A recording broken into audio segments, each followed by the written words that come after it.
Good morning, everyone. Welcome.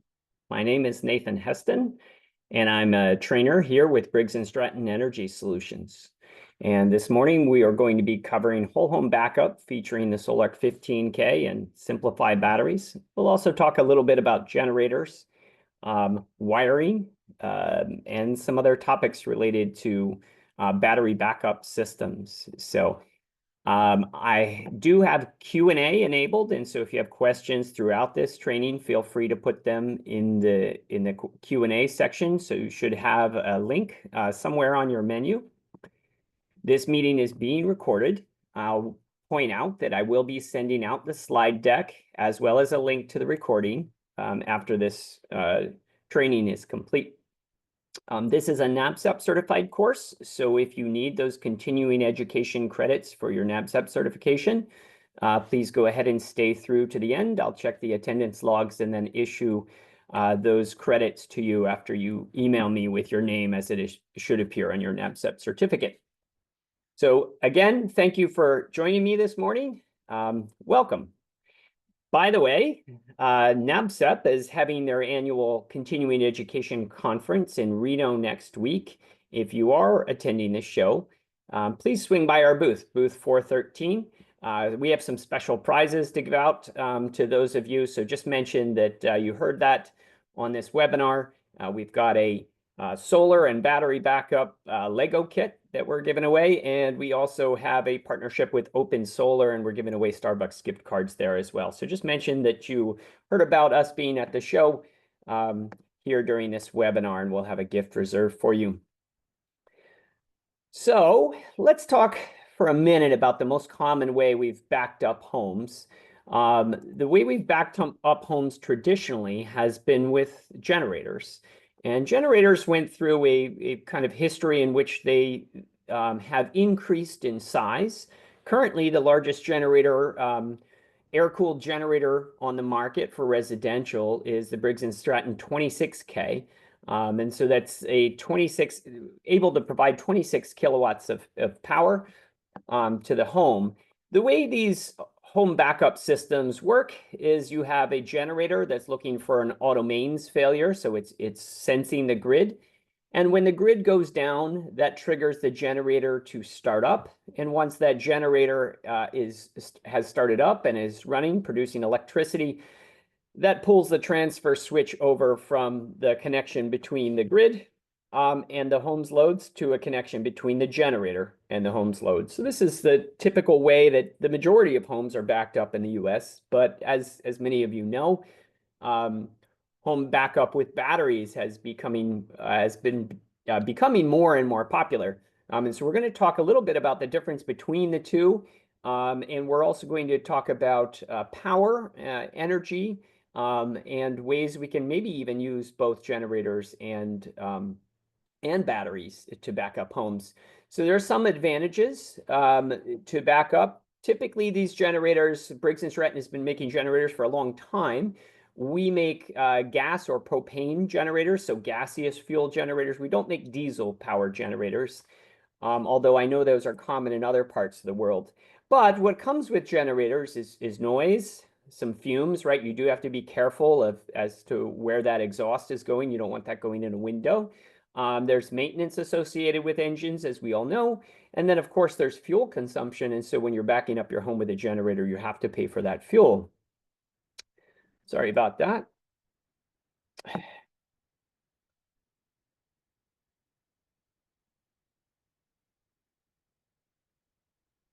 Looks like I clicked the link in my presentation. I'm sorry. Let me see if I can get back into presentation mode here for you. So when we look at the generators that Briggs & Stratton produces, we produce a full line of generators from the 13K. We're no longer producing the 10K, all the way up to the 26K for air-cooled generators for the home. And we also have a line of light commercial generators going up to 200 kilowatts. We also make transfer switches as well. Going to stop my screen share just for a second and see if I can get us back into full presentation mode.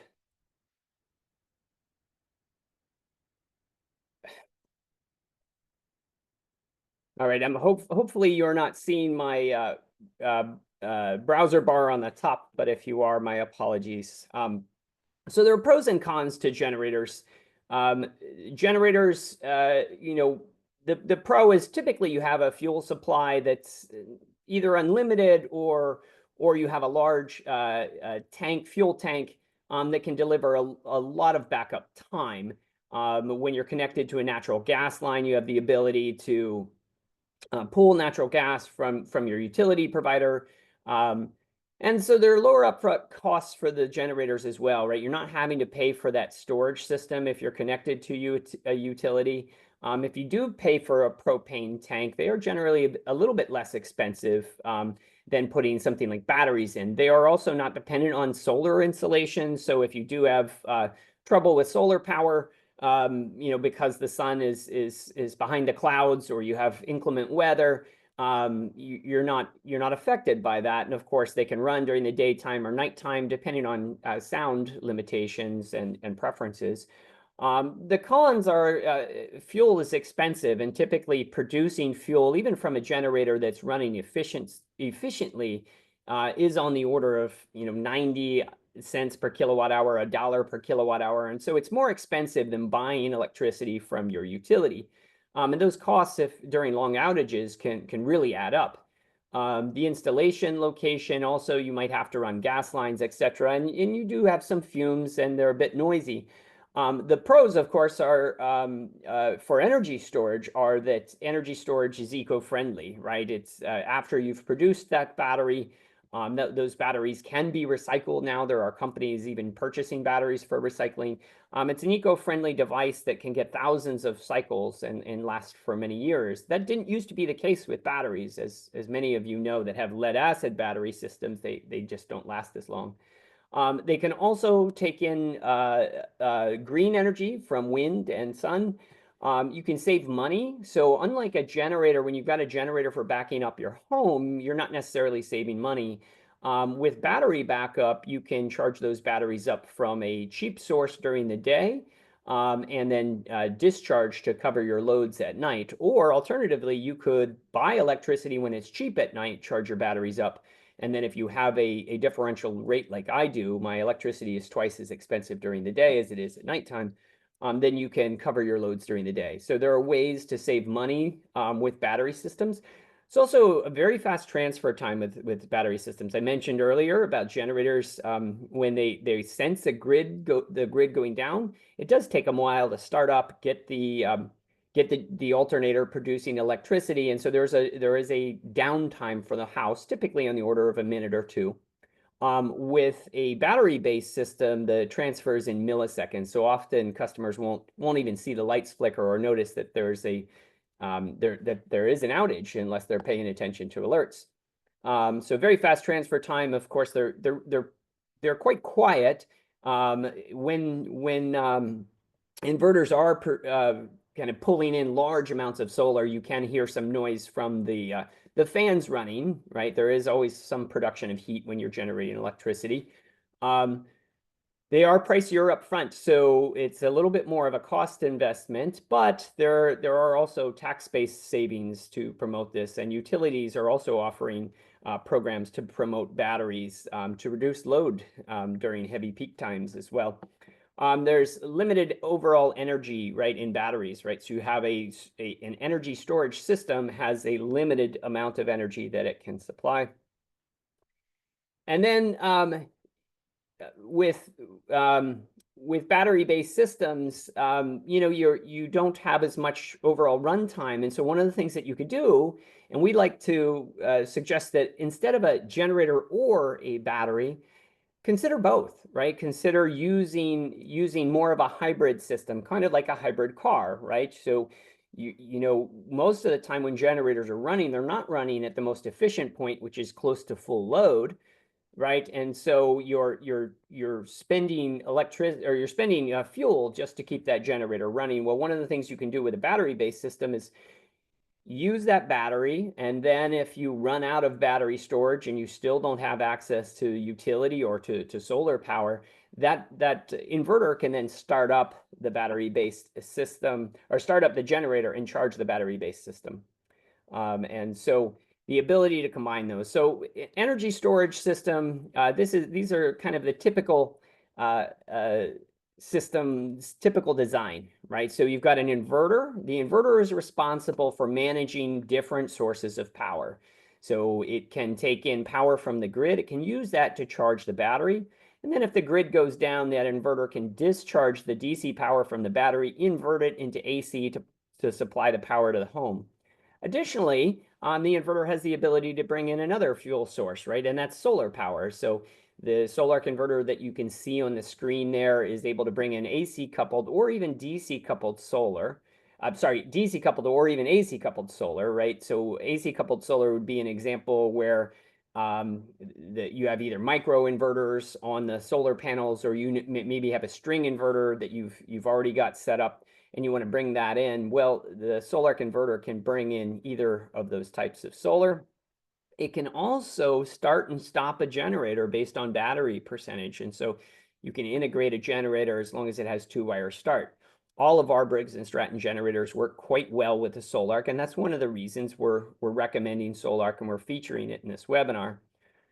The latest battery that Briggs & Stratton has produced, Briggs & Stratton acquired SimpliPHI Power about 4 years ago. SimpliPHI Power has been making batteries in Oxnard, California since 2010, and has always focused on LFP batteries, that's lithium iron phosphate batteries.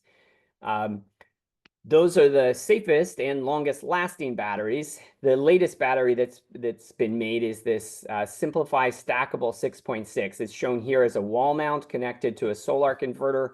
This is a marketing photo, so you might notice that the conduit runs here are not quite appropriate. You would typically run 2-inch conduit from the battery controller at the top into the wire gutter here and then into the Sol-Ark.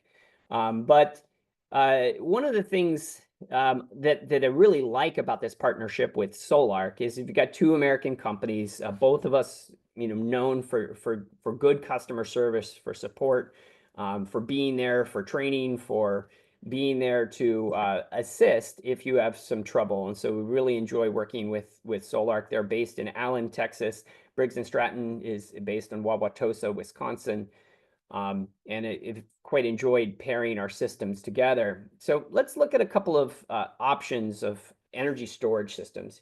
Here, we're looking at two different ways to essentially wire, or two different ways to use an energy storage system to back up loads in a home.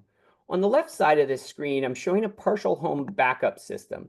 Notice that the inverter is connected to the main panel, and it can pull power or even push power back to that main panel. But in a grid outage, what happens is the inverter will isolate itself from the main panel and push power only to the backed up or core loads in the house. So here you might put the refrigerator, you might put the lighting, you might put the communications, etc. And so in a grid outage, that main panel is not backed up. The industry is really moving towards whole home backup. It's an easier overall install, but it does require a more powerful inverter, larger battery, because you're going to back up the entire home. This inverter is connected directly to the grid. There is a disconnect. It's not a service entrance rated inverter. We have to have a breakered or a fused disconnect.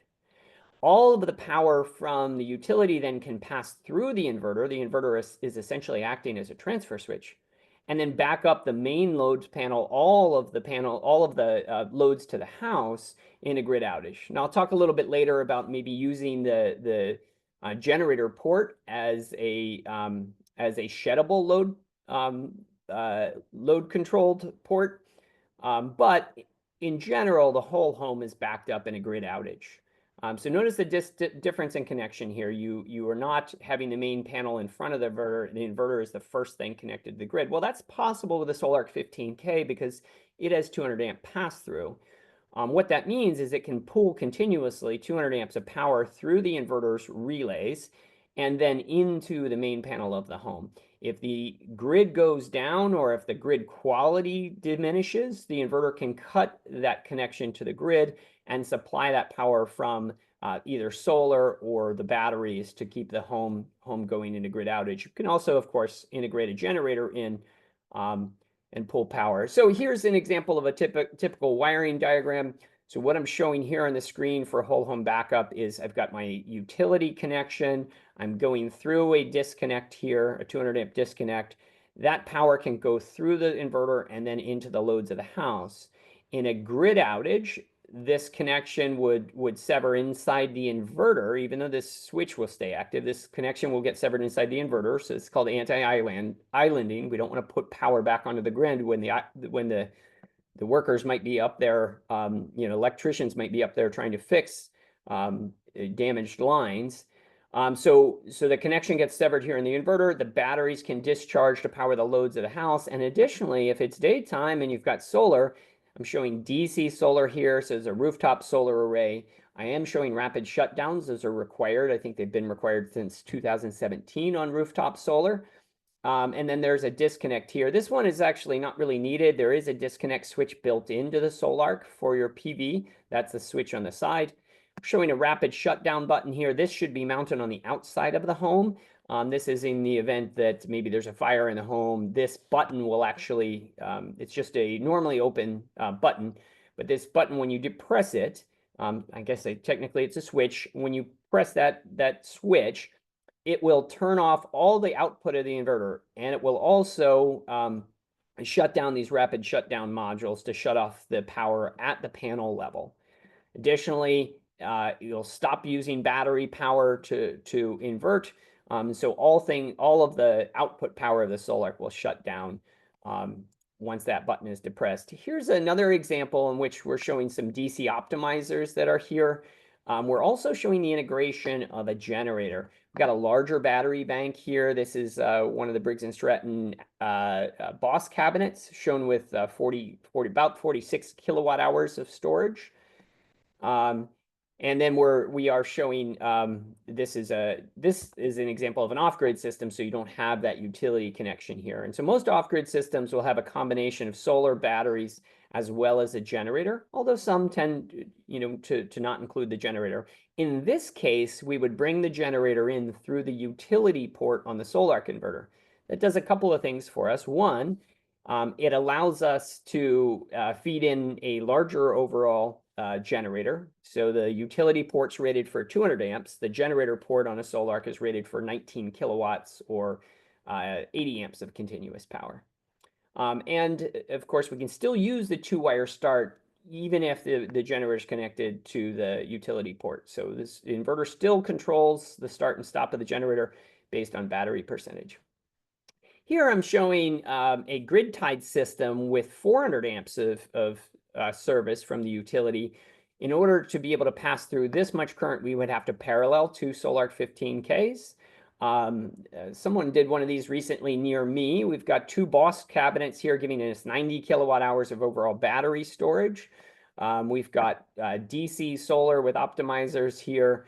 And then we are combining, these inverters are parallelable. You can parallel up to 12 of them. So we're combining the AC outputs with these power distribution blocks that you can see inside the wireway here. And then there's an overall disconnect here going to the main panel. It doesn't look like that's needed because I imagine this one is supplied with a breaker at the top.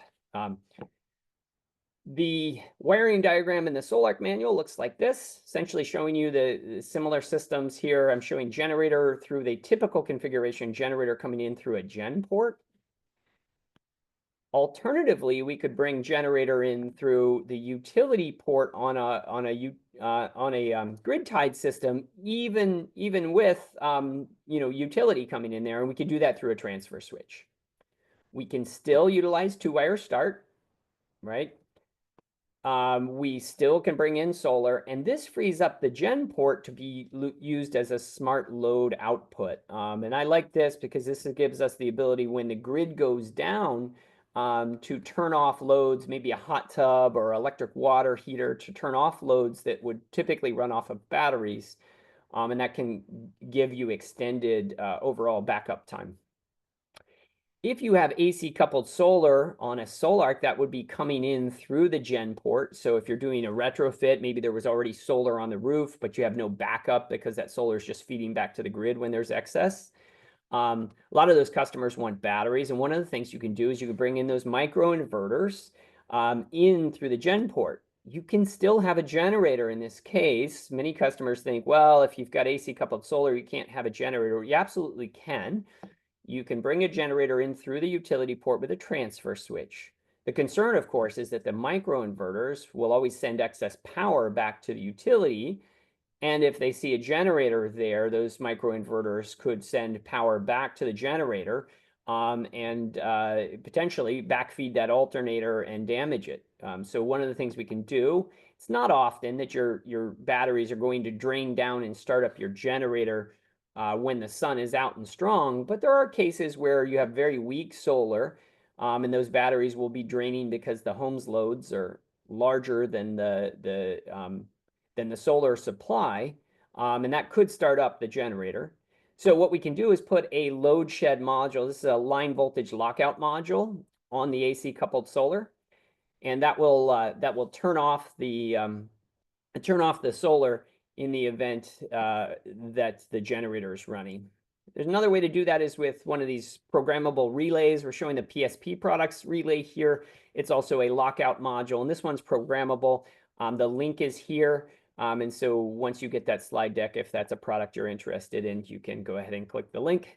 They come in up to 200 amp capacities. So I'm showing here an example. This is a kind of a custom cabinet that an installer had used to install. These are 15 different 3.87 kilowatt hour batteries together with two Sol-Ark 12Ks. Showing very large systems here, you're looking at multiple 12Ks. I think there are 9 12Ks overall in this installation. And these installations can be done quite well with our PHI batteries. It's quite easy to bust these together. They're designed specifically for that. They're really a lead acid replacement style battery, but they're quite good at doing large systems. And we have some very large PHI-based battery systems out there. The one on the right here, this one on the right is in Connecticut. I believe it has 7 15Ks on it. There are more inverters in this back room. I think 90 batteries there. So very large systems. That one was backing up an island. The other one was backing up a village in Alaska. Some great benefits to the Sol-Ark 15K inverter. One of the things I want to point out is this is the company that introduced 200 amp pass-through to the market. I know that there are other inverters out there that are starting to offer 200 amps of pass-through. So it's not unique to Sol-Ark anymore. But they really did introduce this first all-in-one hybrid inverter. One of the things I like about it is it's kind of a Swiss Army knife. We have the ability to do 3-phase power. We can do 2 legs of 3-phase power, getting 208 leg to leg and 120 leg to neutral with a single inverter. That's what I actually do in my shop, my machine shop. But you can parallel these and get balanced 3-phase power with 3, 6, 9, or 12 inverters. You can do split phase, of course. You can parallel up to 12 of these in split phase to get large backup systems. And it's a really fast transfer time. There are a lot of great things about it. And of course, everything on it is stainless steel, outdoor rated. It's a NEMA 3R IP65 inverter. So very well made inverter. Highlighting some of our batteries here. So our PHI battery is a non-communicating battery. You've got a 10-year warranty on that. There's no limit on the scale. You can put a large, very, very large systems together, as I showed just a few slides ago. We have a communicating battery that has closed loop communications with SMA, with Sol-Ark, with a number of inverters. And this battery actually comes with a 15-year warranty. It qualifies for California Certificate of Manufacturer. It's made in Oxnard, California. It comes in that 3.87 kilowatt hour variety, and this goes nicely. It'll fit nicely into any of our Boss cabinets, as will the PHI battery on the left. The stackable battery that we offer is my favorite. This battery that's a 20 kilowatt hour stack that you see there. It's labeled as 6.6 because each of the modules are 6.6 kilowatt hours. And then we also have high voltage batteries. So if you have a large commercial projects, typically in the 100 kilowatt hour to 500 kilowatt hour range is kind of the sweet spot for our commercial team. We have commercial offerings to give you those high voltage batteries as well. Here's an example of one of those high voltage systems put together. I think we use Nuvation controllers. This can be paired with the Sol-Ark 30k, 60k, as well as Oztec inverters. So we've got some nice offerings with that one. I'm going to focus mostly on the use of this 6.6 stackable battery. So it's a 20 kilowatt hour stack that you're seeing there. 6,000 plus cycles with this battery, even when run at fast charge and discharge rates in the lab. So that's a 0.5 C charge rate is a 2-hour charge, 2-hour discharge. So that's quite quick. Most customers are going to get more cycles than that because they're not going to run it as hard. And then at 0.75, that's an hour and 20 minute charge and discharge cycle. In the lab, we're indicating over 4,500 cycles. Most customers will get more than that. Batteries tend to heat up when you cycle them fast like that. But LFP chemistry, you're getting thousands of cycles. It's superior in terms of safety and longevity. One of those things that we hear from kind of people that don't know much about batteries, oh, they're dangerous. Well, car batteries are a different type of chemistry. That's NMC, typically NMC. It's basically, this is just a different type of cathode, the thing that accepts the lithium ions during a discharge. And NMC is just much more volatile in terms of reactive in the event of damage. So there's some great videos out there on that, but LFP is much safer overall chemistry. This stackable battery can come in many varieties. We can do just a single battery, which has the capability of producing 6.6 kilowatts of power output, overall energy storage capacity of 6.65 kilowatt hours. If we double the stack, we've got 10.65 kilowatts of power output continuous. And then the stack has 13.3 kilowatt hours of storage. That's equivalent to a power wall. That the amount of storage there, but a little bit higher output than some of those power walls. And then this 3-stack system is 20 kilowatt hours. Overall, it can produce 14 kilowatts of continuous power, which is more than a little bit more than the Sol-Ark 15k can accept from batteries. The 15k can accept 12 kilowatts from batteries and have an overall output of 15k when you combine batteries and solar. If you've got a large system, we can do up to 6 of these stacks. Those 6 stacks are, the limitation there is really a communications limitation built into the software that we might change in the future. But for right now, 120 kilowatt hours is quite a huge system. It would back up, single one of these stacks will back up my home for about 30 hours. And then, of course, we have our outdoor rated enclosures that I showed earlier. These are for the PHI and the SimpliPHI, and these can come with a heating option as well. So if you're in some cold weather, probably won't have time, but I do have some slides on that. And then the access cabinets here can incorporate the 8K or the 12K Sol-Ark. They're basically a plug and play system with either the SimpliPHI or the PHI batteries and a Sol-Ark inverter inside. I've included this slide mostly so we have the data points, or I can give you the data points for comparison of the various Sol-Ark inverters that are out. The 15K, the 30K, the 60K. This is for kind of residential whole home. This is 3-phase 208 native, and then this is 3-phase 480 native. And then these smaller systems are typically used for partial home backup. So I made that chart just so you have something to compare everything with.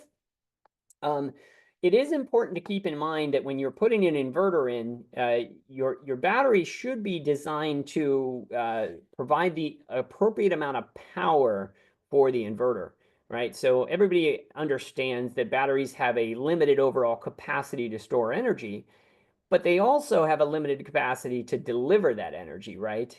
So safely, if you want a battery to, you obviously couldn't use a couple of 9-volt batteries to run a big 18-volt power tool. In the same way, you can't just use a single 48-volt battery to run a Sol-Ark 15K, even though the 15K requires 48 volts of input. the battery would not safely be able to charge and discharge at the appropriate rate. So there's a minimum number of batteries you should be using in best practices. Overall, it's also important to realize that if you're using a smaller overall battery system, you can limit the amount of power the Sol-Ark will pull from the batteries. And these batteries, the three on the right, all have communications and can speak directly to the inverter and request different charge and discharge rates. A nice thing about the Sol-Ark 15k for whole home backup is that it has dual battery inputs. Now, if you only use a single one of these inputs, the inverter would be limited overall to 200 amps of power from the batteries. Well, 200 amps at 50-ish volts would be about 10 kilowatts of power. Why does Sol-Ark have dual battery inputs? Well, a couple of reasons. One, it's very easy to integrate and use the inverter as a combiner. It's very easy to integrate two stacks of batteries, two different battery banks. Also, if you were to have, the full 273 amps of and 275 amps of overall power coming from a single battery cable, you would have to use larger than 4-aught, at least if it's inside conduit by code. And the challenge to that would be it's quite hard to pull heavy cabling like that, even flexible. So by having dual inputs, we can bring two 2-aught battery cables in. If you do need to combine these, we do sell a combiner. These are quite inexpensive. They're solid copper with a zinc coating on the outside. If you're going to be doing more than one inverter, if you're paralleling inverters, it's important that we combine the batteries. Or if you're doing more than two stacks, it's important that we combine the battery bank so we're pulling from one bank. Anytime you have more than one inverter, you have to pull from a single combined bank. We recommend overcurrent protection on each of the individual stacks coming into the combiner. So showing examples, here's an example. It looks like 6 DC breakers on this system pulling in before the combiners, and you only need to protect a single leg on DC. So just showing protection on the positive leg there. This is an example of a disconnect. Some people will use power distribution blocks as combiners, and they can make a nice option, but they don't offer overcurrent protection, which we recommend. The midnight options here are, this is really just a disconnect, but you can get bus bars that will situate with these. I'm going to show you a nicer example from Victron. This is a stackable Lynx battery combiner. And so I think it's called the Lynx Power In, Class T Power In, and it uses Class T fuses to give you individual overcurrent protection.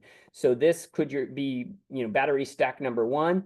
This bus bar is disconnected between here, and so I'm getting overcurrent protection on the positive bus bar up here for stack number 1, overcurrent protection for stack number 2 here, and then these are stackable. This bus bar right here can connect to the negative bus bar of the next unit, and the positive bus bar can connect to the positive of the next unit. So you can easily get 6 stacks. This is rated at 1,000 amps. I believe it's a 1/4 inch by inch and an eighth. Copper bus bar is quite heavy. So I think each of these units, they're only about 10 inches long, but they're quite heavy, maybe 25 pounds. So it's quite easy, and if you haven't seen these before, I highly recommend you check them out. They are not outdoor rated, so they're not NEMA 3R, so you would want to put them inside maybe an outdoor rated wireway or an outdoor rated box.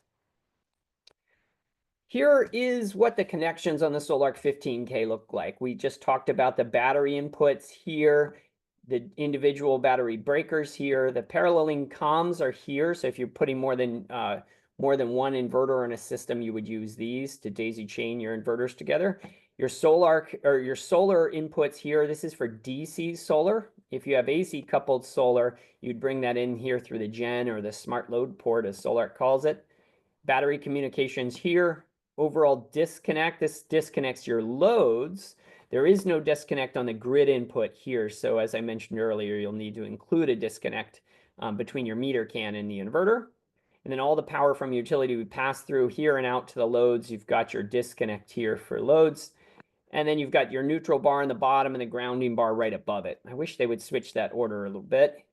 If you're doing communicating batteries with their amplifies, you would run battery to battery, battery to battery, and then the last battery through the out of the device port into that inverter. If you are using rapid shutdown and two-wire start and bringing one of our generators into the inverter, you can use the two-wire start. It's pins 7 and 8 here on the Sol-Ark. I believe that those are over here, 7 and 8 on the Sol-Ark. It connects to pins 4 and 5 on our generators, and then you disable auto main sensing on the generator, and you're good to let the inverter control the start and stop of the generator. So highlighting those pins here, I'm not going to go through each of them. We don't need a temperature sensor on lithium batteries. They have those built into the BMS. Pins 3, 4, 5, and 6 you would always use. Those are going to be your CT sensors. Those monitor the amount of current coming or going to the grid. 7 and 8 are the two-wire start relays that we mentioned earlier, and then BB, you will also always use those labeled BB. This is where your normally open rapid shutdown button switch goes. Mounting the inverter is fairly easy. I do recommend you pick up one of these. I think Practical Preppers sells these. That's an aluminum template. I think it comes in, you could, I guess, make your own, but if you're installing multiple inverters, this really helps to just be able to lay onto your wireway and punch your holes. Let's see. I do want to check to see if we have any questions in the Q&A. Fernando asks, are your generators currently available in Mexico, or will they be available in Mexico soon? That's a good question. I don't know, Fernando, but if you send me an email, I'll put my email up at the end. If you send me an email, I'll connect you with our generator team, and we can answer that question for you. So thank you for that question. Also, I do think, go back to this slide, it's very nice to have a wireway underneath your inverter to help help manage your wires, right? I think the complaint about every inverter on the market is there's not enough space under the inverter to run all our wires. Well, if you put a wireway underneath, you can even do things like mount the power distribution blocks for combining and put battery combiners in it. It's really helpful to manage your power by having one of those wireways or gutters underneath. Here's an example of a training wall I put together with my colleague Daniel. This is showing our stackable 6.6 kilowatt hour battery. We've connected with metal lined flex here to a 24 by 12 by 12 wireway, and then that DC power comes into the inverter here. This is to replicate connection to the utility. So we've got a transformer on the back creating split phase power. That comes through a meter. There's a disconnect here, and so utility power can come in here. And then this is the output of the inverter to the load center. This green light being on here would indicate that the loads are powered, which they will essentially just stay on because we got this battery backup. And then this light up here just indicates utility presence. The gateway here is Briggs & Stratton's. This is optional Briggs & Stratton monitoring platform. And that'll allow you to get individual battery monitoring. So what I'm going to show you is how to program a Sol-Ark inverter when you're doing whole home backup with Briggs & Stratton batteries. So first thing to note is, when you turn the inverter on, you'll get this programming screen. Until you turn load support on, you will be able to just program. So notice if you either turn the solar on or if you turn on the utility, the inverter screen will come on. That doesn't necessarily turn on loads yet. So we would typically run our inverter, do all of our programming with all the loads off before we turn load support on. So how do we do this? How do we set it up? Well, the first thing to note is that when we are programming the inverter, we want to first tell the inverter, hey, expect communicating batteries, because by default out of the box, it does not have this box for BMS lithium battery checked. So you'll want to use a power source to turn the inverter on, like utility. Turn that utility power on, the inverter screen will come on, go into setup and then battery setup. And you have the option to check this BMS lithium battery. The default address 00 here is for SimpliPHI batteries. Click OK. And that will allow the inverter to start communicating with the batteries. Then we power on our battery stack, this battery stack, switch on the DC breaker inside the Sol-Ark, and we can start seeing some of the settings automatically will appear. But there are still some customization settings that we can do. So under the charge, we have the ability to charge from a source coming in through the generator port. This could be AC coupled solar. It could be a generator. And then this charge column here, this one here, allows us to charge from the grid and to set how quickly we're charging. One thing to point out, when you're doing these settings in the inverter, these are amps DC. So this is the current going into the battery from either the gen source or the grid source. The battery, a communicating battery, is going to automatically set the absorb, float equalization, all to the same value, and it'll vary it based on what the battery's state of charge is. On the discharge tab, we've got a number of different settings here. One, we've got the low battery settings. So the low battery setting here is when you'll start getting a warning coming from the inverter. We typically set that at 50 volts. That's about 20% state of charge for the battery. And then the shutdown, we typically do this at 48 or 49 volts. You can do this based on percentage. So we'll typically, for a battery backup system that's not cycled daily, we'll maybe make this 10% for shutdown. That's when the inverter turns loads off. And then for low battery, we'll set that at 20%. And then for a restart, this is if the inverter has shut down, what percentage should that battery be at so that loads come back on? So if the inverter's shut down, we don't turn it back on immediately. We allow the batteries to charge up a little bit from solar. And so if it gets above this value, then it'll turn loads back on. This should automatically be set in your inverter for a single stack of batteries. It's going to be 8 milliohms. Under the grid setup in the inverter, we have the ability to, this should say, once you, with a 15K, this should say grid setup / limiter. And we can go in and we can limit power from different sources. We can use these time of use settings. So by checking this time of use column box, we'll get these columns to appear, and allows us to control power usage either into or out of the batteries from the utility. And so we can either sell excess power from the battery out to the utility, we can charge the battery up from the utility, and we can control how quickly we're doing that through these different time settings at these different power rates when the battery is above or below these values, depending on when we're either charging or discharging. Limited power to the home, what that will do is it allow you to limit how much overall power you pull from the house at any moment. So if I check limited power to the home, I can use the CTs to limit the amount of power I'm drawing from the home by supplementing the power I pull from utility with battery power. I can grid sell, that means sell excess solar power back to the grid. And I can limit how much overall excess power I'm willing to sell back to the grid. I can also do limited power to load. So limited power to load will supplement the utility power going to the load center with battery power. You also have the ability to adjust some of the grid parameters. Overall, your first setup on the grid input, you're going to certainly select whether you have 120/240 split phase or 220 single phase, 50 or 60 hertz.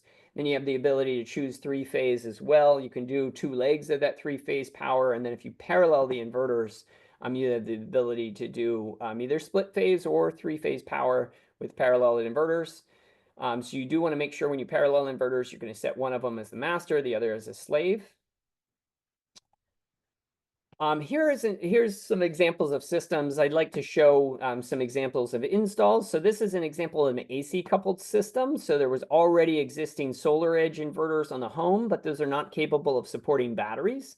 That customer wanted to add the Briggs & Stratton batteries and a Sol-Ark 15K. So they've AC coupled here. And so basically the power coming from the solar is coming down here. These inverters send that excess power into the Sol-Ark through the generator port. The Sol-Ark can use some of that power to charge up batteries during the daytime. And then the loads come out of the inverter here. Here's a nice off-grid example. This one is done by Larry Phillips, a contractor here near me. This is an off-grid example here in California. We're showing 4 stacks of batteries here with the generator, a large solar array you can see there to power this off-grid house. Run a hot tub, run all the loads inside the house there. Here's a nice example where you're seeing just a single battery stack paired with two Sol-Ark 15Ks. Notice we can scale our power independently from storage. So on the right side, I'm showing storage of two battery stacks with a single inverter.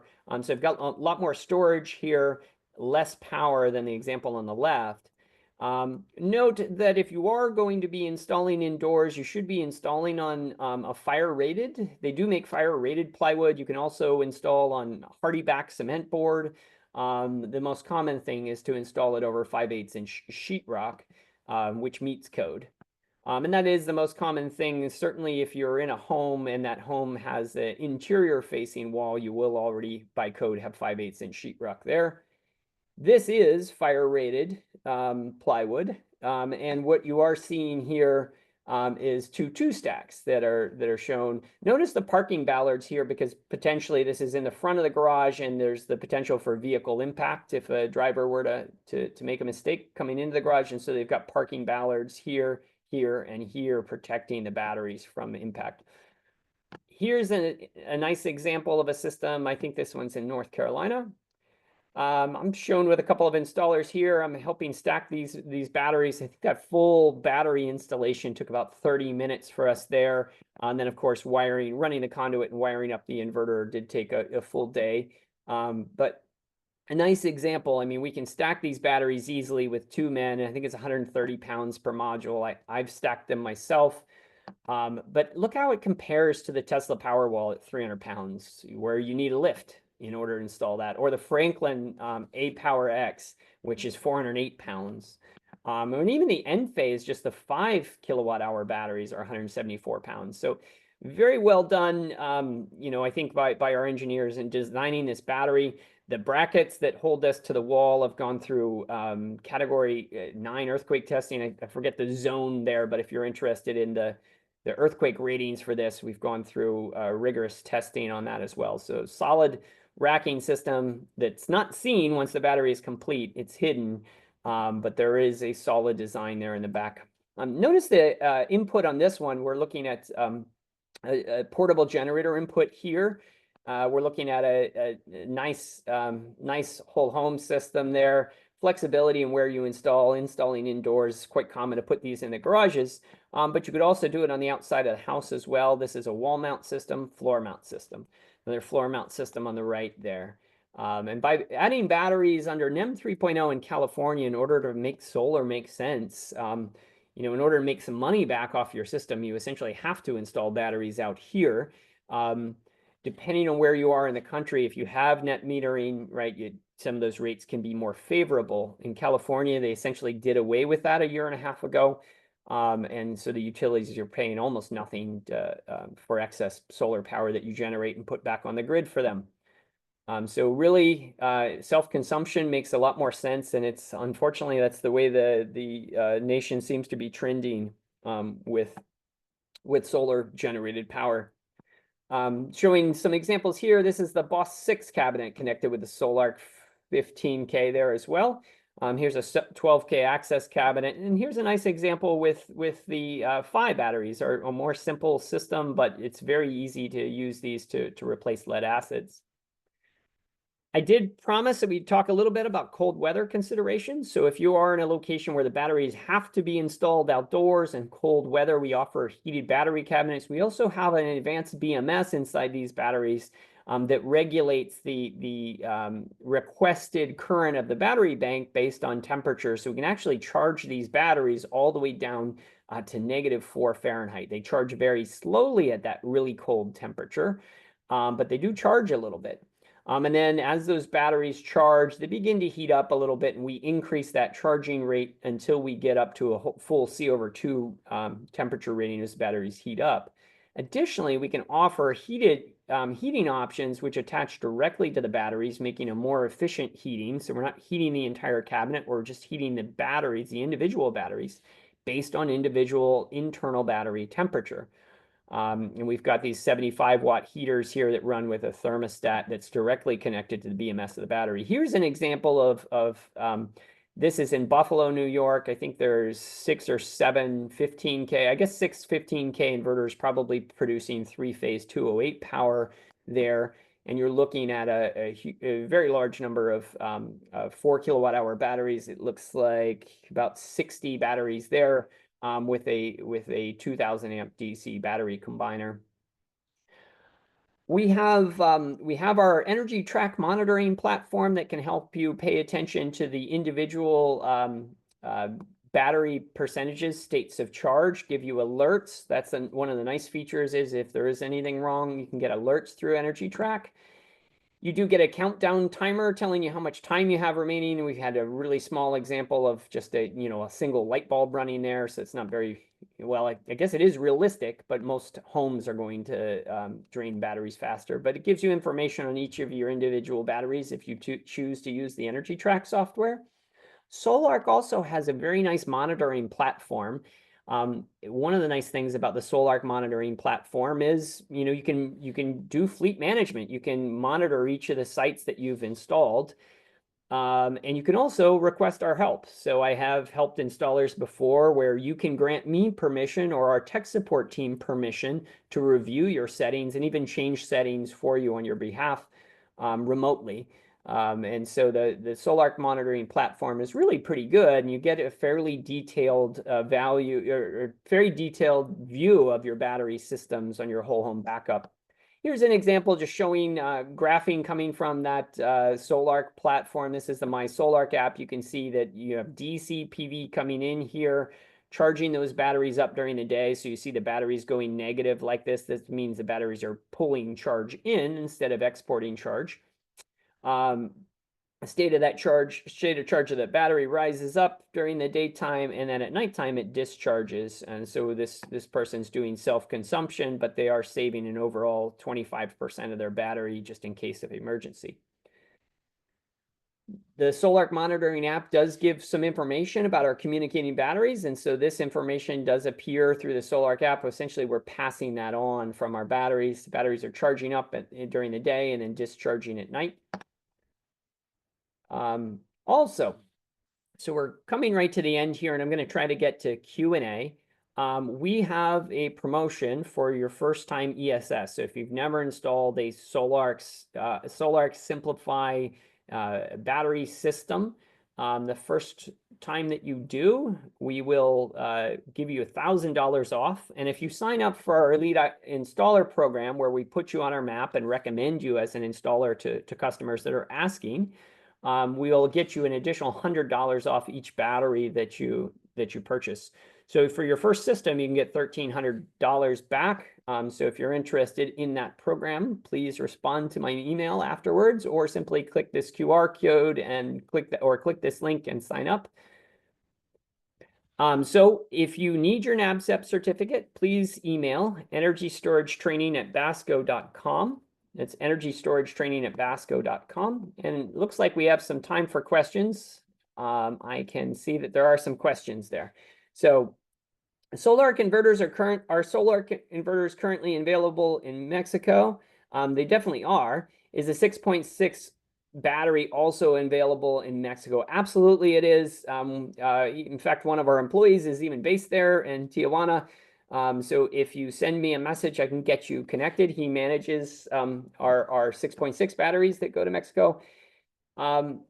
Fernando asks, should LFP batteries be equalized as shown in one of the screens? Well, what you noticed on that screen was the equalization time should be set, or at least I should say that the equalization time should be set to 0. No, we do not use equalization for lithium batteries. Equalization essentially is a once a month high voltage charging cycle on the battery, and it was designed to burn sulfur off of lead acid plates. So you put that high voltage on there once in a while to basically get the impurities, the solid sulfur deposits off the lead acid plates. We don't use that, and the way we disable that with a Sol-Ark is to just set the time to 0. So equalization time should be set to 0. All right, are there other questions? If so, please go ahead and put them in the chat. Is it possible to install one module of 6.6 and at a later date install another module? Absolutely. So yes, you can go back. So you can install a single 6.6 module and then add another one later in the future. So if the customer tries out a single 6.6 kilowatt hour battery and decides that they need more overall capacity, they can do that. Generally, we say, we don't recommend this after a few years. So if it's, within 1 or 2 years and they want to add capacity, not a problem. It does, of course, depend a little bit on situation. So if that battery is heavily used, what happens is batteries do age. Their internal resistance goes up a little bit with time. And so if it's just a few years, certainly. Another consideration to think about there is when you do it that way. So let's suppose I install a single 6.6 kilowatt hour battery and then decide to go install another one later on. The warranty is from the date of the original installation. So both batteries would be warranted from the date of the original install. All right. I don't see any other questions. So again, if you're here for your NABCEP continuing education credits, please send an email to energystoragetraining@basco.com. Let me know how your name should appear on your certificate, and I'll get those credits issued. So thank you, everyone, and have a good week.